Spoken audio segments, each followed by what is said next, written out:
ಆತ್ಮೀಯ ಕೇಳುಗರಿಗೆ ನಿಮ್ಮ ರಮಾಶ್ರೀ ನಾಡಿಗೇರ್ ಮಾಡುವ ನಮಸ್ಕಾರಗಳು. ರಮ್ಯ ಕಥಾಲೋಕಕ್ಕೆ ನಿಮಗೆಲ್ಲ ಮತ್ತೊಮ್ಮೆ ಸ್ವಾಗತ. ನೀವೀಗ ಮಾಂಗಲ್ಯ ಬಂಧನ ಧಾರಾವಾಹಿಯ 56ನೇ ಸಂಚಿಕೆಯನ್ನು ಕೇಳ್ತಾ ಇದ್ದೀರಾ. ಕತೆ ಪ್ರಾರಂಭ ಮಾಡೋದಕ್ಕೂ ಮೊದಲು ಯಾರ್ಯಾರಿನ್ನೂ ಚಾನಲ್ನ ಸಬ್ಸ್ಕ್ರೈಬ್ ಮಾಡ್ಕೊಂಡಿಲ್ಲ ಅವರೆಲ್ಲ ದಯವಿಟ್ಟು ಚಾನಲ್ನ ಸಬ್ಸ್ಕ್ರೈಬ್ ಮಾಡ್ಕೊಳ್ಳಿ, ಕಥೆಯನ್ನು ಲೈಕ್ ಮಾಡಿ, ಶೇರ್ ಮಾಡಿ ಪ್ರೋತ್ಸಾಹಿಸಿ. ಈಗ ಕಥೆಯ ಮುಂದಿನ ಭಾಗಕ್ಕೆ ಹೋಗೋಣ. ನದಿಯ ದಡದ ಮೇಲೆ ಕುಳಿತಿದ್ದ ಅನಿಲನ ಕಣ್ಣನ್ನು ಹಿಂದಿನಿಂದ ಬಂದು ಮುಚ್ಚಿದಳು ಸಿಂಧು. ಸಿಂಧು ಕರೆದವನ ದನಿಯಲ್ಲಿ ಪ್ರೀತಿಗಿಂತ ಹೆಚ್ಚು ಕೋಪ ಕಂಡಿತು. ತನ್ನ ಕಣ್ಣನ್ನು ಮುಚ್ಚಿದ್ದ ಕೈಯನ್ನು ಕಿತ್ತೆಸೆದ. ಯಾಕನಿಲ್, ನನ್ನ ಮೇಲೆ ಕೋಪನಾ? ಮುಗ್ಧವಾಗಿ ಕೇಳಿದಳು ಸಿಂಧು. ತನ್ನ ಕೋಪ, ಬೇಸರ ಎಲ್ಲವನ್ನು ಹತೋಟಿಯಲ್ಲಿರಿಸಿ, ಹೀಗೆಲ್ಲ ಚಲ್ಲಾಗಾಡೋ ಚೆನ್ನಾಗಿರಲ್ಲ ಸಿಂಧು. ನೋಡಿದ ಜನ ಏನನ್ಕೊಳ್ಳಲ್ಲ ಹೇಳು ಎಂದ ಆದಷ್ಟು ತಾಳ್ಮೆಯಿಂದ. ಏನು ಅಂದ್ಕೊಳ್ತಾರೆ? ನಾಳೆ ಗಂಡ ಹೆಂಡತಿ ಆಗೋರು ಅಂದ್ಕೊಳ್ತಾರೆ ಎಂದಳು ನಸುನಾಚುತ್ತಾ. ಸಿಂಧು ಪ್ಲೀಸ್, ನಂದೇ ನಂಗೆ ಚಿಂತೆ ಆಗಿದೆ, ಮಧ್ಯ ನೀನು ಕೂಡ ಹಿಂಸೆ ಮಾಡಬೇಡ ಬೇಸರದಿಂದ ಹೇಳಿದ ಅನಿಲ್ನಿಗೆ. ನಂಗೆ ಗೊತ್ತು ನಿನಗೆ ಭೂಮಿದೇ ಚಿಂತೆ ಅಲ್ವಾ? ಯೋಚನೆ ಮಾಡಬೇಡ, ಇನ್ನೊಂದೆರಡು ದಿನದಲ್ಲೇ ಅವಳ ಪ್ರಾಬ್ಲಮ್ಮು ಪರ್ಮನೆಂಟಾಗಿ ಸಾಲ್ವ್ ಆಗುತ್ತೆ ಎಂದಳು. ಏನು ಸಾಲ್ವ್ ಆಗುತ್ತೆ? ಹೇಗೆ ಸಾಲ್ವ್ ಆಗುತ್ತೆ? ನಿರಾಸಕ್ತಿಯಿಂದ ಕೇಳಿದ ಅನಿಲ. ನಾನಿಲ್ವಾ? ನೀನು ಎಲ್ಲ ಚಿಂತೆಗೆ ಫುಲ್ ಸ್ಟಾಪ್ ಇಡೋವಂಥ ಕೆಲಸ ಮಾಡಿದ್ದೀನಿ ಹೆಮ್ಮೆಯಿಂದ ಹೇಳಿಕೊಂಡಳು. ಹೌದಾ? ಅಂಥದ್ದೇನು ಮಾಡಿದೀಯಾ? ಸಿಂಧುವಿನತ್ತಲೇ ನೋಡುತ್ತಾ ಹುಬ್ಬು ಸಂಕುಚಿಸಿ ಕೇಳಿದ. ಏನು ಮಾಡಿದೆ ಅಂತ ಹೇಳ್ತೀನಿ, ಆದರೆ ಭೂಮಿ ಪ್ರಾಬ್ಲಮ್ ಸಾಲ್ವ್ ಮಾಡಿದ್ದಕ್ಕೆ ನೀನು ನಂಗೆ ಏನು ಕೊಡ್ತೀಯಾ? ಒಂದು ಹುಬ್ಬು ಎಗರಿಸುತ್ತಾ ತುಂಟ ದನಿಯಲ್ಲಿ ಕೇಳಿದಳು. ನಿಂಗೇನು ಬೇಕೋ ಅದು ಕೊಡ್ತೀನಿ. ನಿಜವಾಗ್ಲೂ ನಾನು ಏನು ಕೇಳಿದ್ರೂ ಕೊಡ್ತೀಯಾ? ಹ್ಞೂ ಕಣೆ, ಏನು ಕೇಳಿದ್ರೂ ಕೊಡ್ತೀನಿ. ಈಗ ನೀನೇನು ಮಾಡಿದೀಯಾ ಹೇಳು? ಕಣ್ಣು ಸಂಕುಚಿಸಿ ಕೇಳಿದ ಅನಿಲ. ಏನು ಗೊತ್ತಾ, ನಾನು ಅಂದ್ಕೊಂಡಿದ್ದೆ ಭೂಮಿ ಅಭಿನ್ ಮದುವೆ ಆಗಿ ಈ ಊರಿಂದ ಹೊರಟು ಹೋಗ್ತಾಳೆ, ಆಮೇಲೆ ನಮಗೇನು ತೊಂದರೆ ಇರಲ್ಲ ಅಂತ. ಆದರೆ ಮಾವ ಅಭಿ ಜೊತೆ ಮದುವೆ ಮಾಡಿಸಲ್ಲ ಅಂದ್ಬಿಟ್ರಲ್ಲ, ಅದಕ್ಕೆ ಎಂದು ಕಡೆಗಣ್ಣಲ್ಲಿ ಅನಿಲ್ನ ಕಡೆ ನೋಡಿದಳು. ಅದಕ್ಕೆ ಹೇಳು, ಏನು ಮಾಡಿದೆ? ಅವಳೇನು ಮಾಡಿರಬಹುದು ಎಂಬ ಸಣ್ಣ ಸುಳಿವು ಅವನಿಗೆ ಸಿಗತೊಡಗಿತ್ತು. ಉಕ್ಕುತ್ತಿದ್ದ ಸಿಟ್ಟನ್ನು ಹಾಗೆ ಒಳಗೆ ಅದುಮುತ್ತಾ ದನಿಯಲ್ಲಿ ಕುತೂಹಲ ತುಂಬಿ ಕೇಳಿದ. ಅದಕ್ಕೆ ಅವಳ ಗಂಡನ ಮನೆಗೆ ಟೆಲಿಗ್ರಾಮ್ ಕೊಟ್ಬಿಟ್ಟೆ, ಭೂಮಿ ಹೆಸರಲ್ಲಿ, ಬಂದು ನನ್ನನ್ನಿಲ್ಲಿಂದ ಕರ್ಕೊಂಡು ಹೋಗಿ ಅಂತ ಎಂದಳು. ಸಿಂಧುವನ್ನು ಅಲ್ಲೇ ಹೂತು ಹಾಕುವಷ್ಟು ಕೋಪ ಬಂದಿತ್ತು ಅನಿಲ್ನಿಗೆ. ಸಿಂಧು ಟೆಲಿಗ್ರಾಮ್ ಕೊಟ್ಟ ವಿಷಯ ಕೇಳಿ ಅನಿಲ್ನಿಗೆ ಸಿಟ್ಟು ನೆತ್ತಿಗೇರಿತು. ಏನು ಹೇಳ್ತಾ ಇದೆಯಾ ನೀನು? ಟೆಲಿಗ್ರಾಮು? ಹ್ಞೂ, ನಾನೇ ಟೆಲಿಗ್ರಾಮ್ ಕೊಟ್ಟಿರೋದು. ಭೂಮಿ ಹೆಸರಲ್ಲಿ ಕೊಟ್ಟಿದ್ದೀನಿ ಅಷ್ಟೇ. ಇವತ್ತೋ ನಾಳೆನೋ ಭೂಮಿ ಗಂಡನ ಮನೆ ಕಡೆಯವ್ರು ಬರ್ತಾರೆ, ಅವಳನ್ನು ಕರ್ಕೊಂಡು ಹೋಗ್ತಾರೆ. ಸಿಂಪಲ್.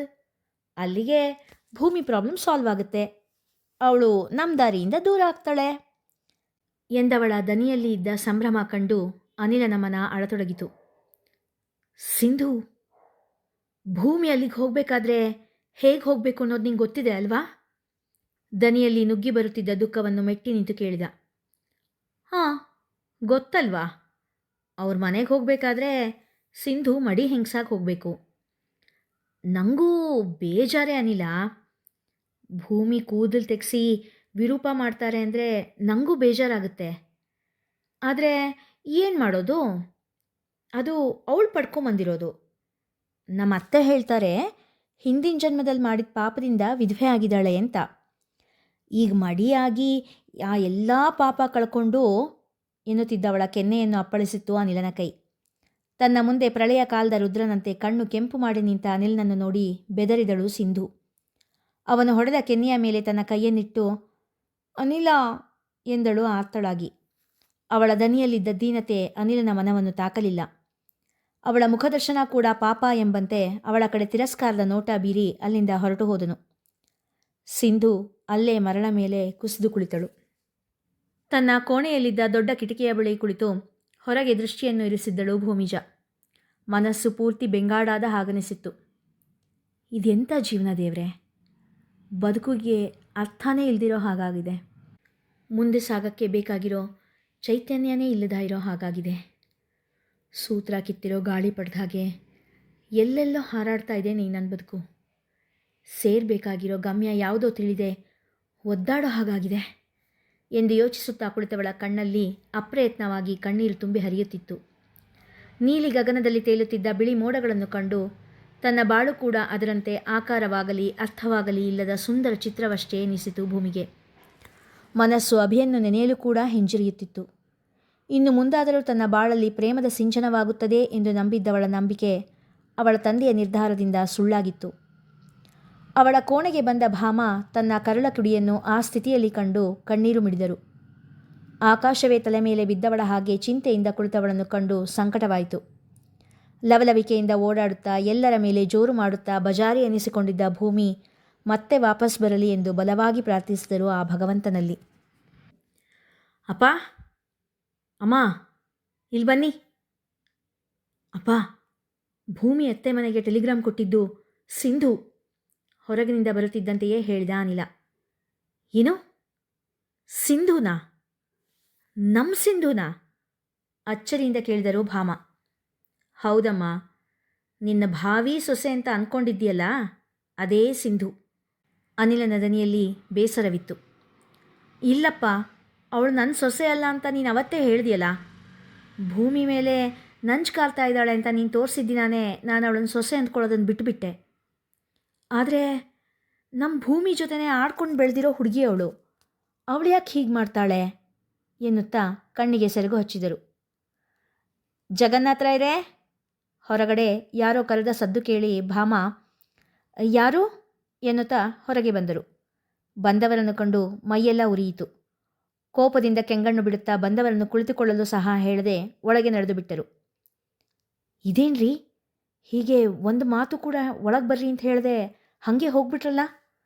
ಸಾವಿತ್ರಮ್ಮ ಗಂಡನೊಡನೆ ಆಕ್ಷೇಪಣೆಯ ದನಿಯಲ್ಲಿ ಹೇಳಿದರು. ಯಾಕೋ ನಾವು ಬಂದು ಹೊತ್ತು ಸರಿ ಇದ್ದಂಗಿಲ್ಲ. ನಿನ್ನ ಮಗಳ ಮಾತು ಕೇಳ್ಕೊಂಡು ನಾವು ಬರಬಾರ್ದಾಗಿತ್ತು ಎಂದರು ವಾಮನಾಚಾರ್ಯರು ಕಳವಳದಿಂದ. ಯಾರೇ ಬಂದಿರೋದು? ಜಗನ್ನಾಥ ಅವರು ಕೇಳಿದಾಗ, ಅದೇ ಆ ಸಿಂಧು ಅಪ್ಪ ಅಮ್ಮ, ವಾಮನಾಚಾರ್ಯರು ಮತ್ತು ಸಾವಿತ್ರಮ್ಮ ಎಂದರು ಭಾಮ ಖಾರವಾಗಿ. ಈಗ ಯಾಕೆ ಬಂದ್ರವರು ಎನ್ನುತ್ತಾ ಹೊರಗೆ ಬಂದರು ಜಗನ್ನಾಥ. ಬನ್ನಿ, ಒಳಗೆ ಬನ್ನಿ, ದೇಶಾವರಿನಗೆ ಬೀರುತ್ತಾ ಒಳಗೆ ಕರೆದರು. ಕೂತ್ಕೊಳ್ಳಿ ಎನ್ನುತ್ತಾ ಅಲ್ಲೇ ಇದ್ದ ಕುರ್ಚಿಯನ್ನು ತೋರಿಸಿದರು. ರೀ, ಅವರನ್ನು ಯಾಕೆ ಕರಿತಾ ಇದ್ದೀರಾ? ಅವ್ರ ಮಗಳು ಮಾಡಿರೋ ಅವಾಂತರ ಸಾಲ್ದ? ಅವರನ್ನು ಹೊರಗಡೆ ಹೋಗೋಕೆ ಹೇಳಿ, ರೋಷದಿಂದ ಹೇಳಿದರು ಭಾಮ. ಭಾಮ ಅವರ ಮಾತು ಕೇಳಿ ಗರಬಡಿದಂತೆ ನಿಂತರು ದಂಪತಿಗಳು. ಭಾಮ, ನೀನು ಒಳಗೆ ನಡಿ, ತುಸು ಜೋರಾದ ದನಿಯಲ್ಲಿ ಹೇಳಿದರು ಜಗನ್ನಾಥ. ಸಾವಿತ್ರಮ್ಮ ದಂಪತಿಗಳ ಕಡೆ ಕಿಡಿನೋಟ ಬೀರಿ ಒಳಗೆ ಹೋದರು ಭಾಮ. ಏನು ವಾಮನಾಚಾರ್ಯರೇ, ಭಾಳ ದಿನಗಳ ಮೇಲೆ ದಂಪತ್ ಸಮೇತ ಈ ಕಡೆ ಬಂದಿದ್ದೀರಾ? ಏನು ವಿಷಯ? ಸಮಾಧಾನವಾಗಿಯೇ ಕೇಳಿದರು ಜಗನ್ನಾಥ. ಇನ್ನೇನಿರುತ್ತೆ ಸ್ವಾಮಿ, ನಾವು ಹೆಣ್ಣು ಹೆತ್ತೋರು. ಬೆಳೆದ ಹೆಣ್ಣು ಮಗುನ ಇನ್ನೆಷ್ಟು ದಿನ ಅಂತ ಮನೇಲಿ ಇಟ್ಕೊಳ್ಳೋಕ್ಕಾಗುತ್ತೆ? ಸಿಂಧುಗೂ 25 ತುಂಬಿತು. ಅವಳು ಕನ್ಯಾದಾನ ಮಾಡಿ ನಮ್ಮ ಜವಾಬ್ದಾರಿ ಕಳ್ಕೊಳ್ಳೋ ಹಂಬಲ ನಮಗೆ ಎಂದರು ವಾಮನಾಚಾರ್ಯರು. ಖಂಡಿತ ಖಂಡಿತ. ಅಂದಹಾಗೆ ಎಲ್ಲಾದರೂ ಹುಡುಗನ ನೋಡಿದ್ದೀರೇನೋ? ಅಮಾಯಕ ಭಾವದಲ್ಲಿ ಪ್ರಶ್ನಿಸಿದರು ಜಗನ್ನಾಥ. ಇದೇನು ದೇವರು ಹೀಗಂತೀರಾ? ನಿಮ್ಮ ಅನ್ಲಂಗೆ ನಮ್ಮ ಸಿಂಧುನ್ ಕೊಡೋದು ಅಂತ ಯಾವುದೋ ಕಾಲದಲ್ಲೇ ನಿಶ್ಚಯವಾಗಿದೆಯಲ್ಲ? ಆಘಾತಗೊಂಡವರಂತೆ ಕೇಳಿದರು ವಾಮನಾಚಾರ್ಯರು. ನಿಶ್ಚಯ ಅಂತೇನೋ, ನಿಶ್ಚಿತಾಂಬೂಲ ಏನಾಗಿಲ್ವಲ್ಲ, ಬರೀ ಬಾಯಿ ಮಾತಷ್ಟೇ. ಏನೋ ನಮ್ಮ ಶಾಂತ ಅತ್ತಿಗೆ ಹೇಳಿದ್ಲು ಅಂತ ನಾವು ಹ್ಞೂ ಅಂದ್ವಿ. ಆದರೆ ಈಗ ಅನ್ನಿಸ್ತಾ ಇದೆ ಇದು ನಮಗೆ ಸರಿ ಬರಲ್ಲ, ಬಿಟ್ಟುಬಿಡಿ ಎಂದರು ಜಗನ್ನಾಥ ತಾಳ್ಮೆಯಿಂದ. ಏನ್ರಿ ಹಾಗಂದರೆ? ಬಿಟ್ಬಿಡಿ ಅಂದರೆ ಏನರ್ಥ? ಮಕ್ಕಳು ಚಿಕ್ಕವರಾಗಿದ್ದಾಗಿಂದನೂ ಅವರೇ ಗಂಡ ಹೆಂಡತಿ ಅಂತ ಹೇಳಿ ಈಗ ಸರಿ ಬರಲ್ಲ ಅಂದರೆ ಏನರ್ಥ? ನಿಮ್ಮ ಮನಸ್ಸಿಗೆ ಬಂದಂಗೆ ಆಡ್ತೀರಾ? ನಮ್ಮ ಸಿಂಧು ನಿಮ್ಮ ಅನಿಲನ ಮೇಲೆ ಪ್ರಾಣನೇ ಇಟ್ಕೊಂಡಿದ್ದಾಳೆ ಎಂದು ಜೋರಾಗಿ ಕೂಗಾಡತೊಡಗಿದರು ಸಾವಿತ್ರಮ್ಮ. ಪ್ರಾಣ ಇಟ್ಕೊಂಡಿಲ್ಲ, ಅವಳು ಪ್ರಾಣ ತೆಗಿತಾ ಇದ್ದಾಳೆ. ಭಾಮ ಕೂಡ ಒಳಗಿನಿಂದ ಹೊರಗೆ ಬಂದು ರೋಷದಲ್ಲಿ ಹೇಳಿದರು. ಏನ್ರಿ ಅಂಥದ್ದೇನ್ರಿ ಮಾಡಿದಾಳೆ ಅವಳು? ನಮ್ಮ ಸಿಂಧು ಮದುವೆ ಆಗೋ ಹುಡುಗ ಅನಿಲಾನೆ ಅಂತ ಊರಿಗೆಲ್ಲ ಗೊತ್ತಿದೆ. ಈಗ ನೀವು ಹಿಂದೆಗೆದ್ರೆ ನಾವು ಸುಮ್ಮನೆ ಬಿಟ್ಬಿಡ್ತೀವಾ? ಸಾವಿತ್ರಮ್ಮ ಕೂಡ ಹಿಂದೆ ಬೀಳಲಿಲ್ಲ ಮಾತಿನಲ್ಲಿ. ಊರು ತುಂಬ ಸುದ್ದಿ ಹಬ್ಸಿರೋದು ನೀವು.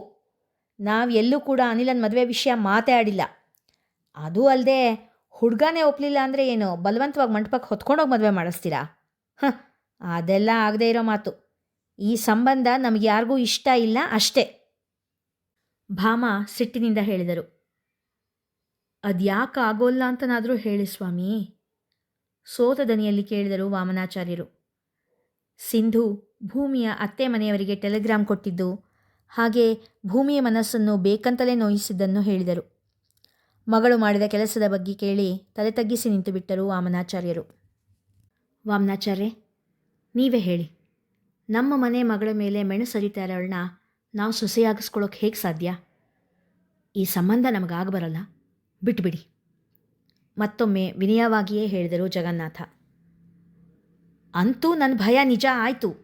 ನಾನು ಮೊದಲಿಂದಾನೂ ಹೇಳ್ತಾನೇ ಇದ್ದೆ, ಈ ಭೂಮಿ ಒಂದಲ್ಲ ಒಂದಿನ ನನ್ನ ಮಗಳ ಬಾಳಿಗೆ ಮುಳ್ಳಾಗ್ತಾಳೆ ಅಂತ. ಅದು ನಿಜಾನೇ ಆಯಿತು. ಆ ಜಗಳಗಂಟಿ ನನ್ನ ಮಗಳ ಬಾಳನ್ನು ಆಪೋಷಣ ತೊಗೊಂಡ್ಬಿಟ್ಲು. ಬಾರೇ ಭೂಮಿ, ಹೊರಗೆ ಬಾ, ಒಂದು ಹಂಡೆ ಹಾಲು ಕುಡಿದು ಖುಷಿಪಡು. ಸಿಂಧು ಜೀವನ ಹಾಳಾಗಿ ಹೋಯ್ತು, ಮತ್ತು ಅದಕ್ಕೆ ಕಾರಣ ನಿನ್ನ ಕೆಟ್ಟ ಕಾಲ್ಗುಣ ಎಂದು ಜೋರಾಗಿ ಒದರಾಡತೊಡಗಿದರು ಸಾವಿತ್ರಮ್ಮ. ಅವರ ಕೂಗಾಟ ಕೇಳಿ ಎರಡೂ ಕೈಗಳಿಂದ ತನ್ನ ಕಿವಿ ಮುಚ್ಚಿಕೊಂಡಳು ಭೂಮಿ. ಕಣ್ಣುಗಳಿಂದ ಎಡೆಬಿಡದೆ ನೀರು ಸುರಿಯುತ್ತಿತ್ತು. ಸಾವಿತ್ರಮ್ಮ! ಅನಿಲ ಕೂಗಿದ ರಭಸಕ್ಕೆ ಬೆಚ್ಚಿದರು ಸಾವಿತ್ರಮ್ಮ. ನೋಡಿ, ನಾನೀಗ ನಿಮ್ಮನ್ನು ಕತ್ ಹಿಡಿದು ದಪ್ತಾ ಇಲ್ಲ ಅನ್ನೋದಕ್ಕೆ ಕಾರಣ ನನ್ನ ಅಪ್ಪ ಅಮ್ಮ ನೀಡಿರೋ ಸಂಸ್ಕಾರ ಕಾರಣನೇ ಹೊರತು ನಿಮ್ಮ ವಯಸ್ಸು ಕೂಡ ಅಲ್ಲ. ಇನ್ನು ಒಂದೇ ಒಂದು ಮಾತು ನಿಮ್ಮ ಬಾಯಿಂದ ಬಂದರೂ ನಾನು ಮನುಷ್ಯ ಆಗಿರಲ್ಲ, ಗುಡುಗಿದ ಅನಿಲ. ವಾಮನಾಚಾರ್ಯ, ನಿಮ್ಮ ಆಕೆನ ಕರ್ಕೊಂಡು ನಿಮ್ಮ ಮನೆಗೆ ಹೊರಡಿಪ್ಪ, ಕೈ ಮುಗಿದು ಕೇಳಿದರು ಜಗನ್ನಾಥ. ಶಲ್ಯದ ತುದಿಯಿಂದ ಕಣ್ಣು ಒರೆಸಿಕೊಂಡು ವಾಮನಾಚಾರ್ಯರು ಬಾ ಸಾವಿತ್ರಿ ಎಂದು ಹೇಳಿ ಜಗನ್ನಾಥ ಅವರಿಗೆ ಕೈ ಮುಗಿದು ಹೆಂಡತಿಯ ಕೈ ಹಿಡಿದು ಎಳೆದುಕೊಂಡು ಹೊರಟರು. ಬಿಡ್ರಿ, ನನ್ನನ್ನು ಯಾಕೆ ಎಳ್ಕೊಂಡು ಹೋಗ್ತೀರಾ? ಏ ಭೂಮಿ, ನನ್ನ ಮಗಳಿಗೆ ಕಣ್ಣೀರು ಹಾಕಿಸಿ ನೀನು ಅದು ಹೆಂಗೆ ನೆಮ್ಮದಿಯಾಗಿರ್ತೀಯ ನಾನು ನೋಡ್ತೀನಿ ಕಣೆ. ಈಗಾಗಲೇ ಗಂಡನ್ನು ತಿನ್ಕೊಂಡಿದೀಯಾ, ನಿನ್ನ ಹೊಟ್ಟೆಲಿ ಒಂದು ಹುಳ ಕೂಡ ಹುಟ್ಟಲ್ಲ. ಇನ್ನು ಮುಂದೆ ಎಲ್ಲ ಕಳ್ಕೊತೀಯ.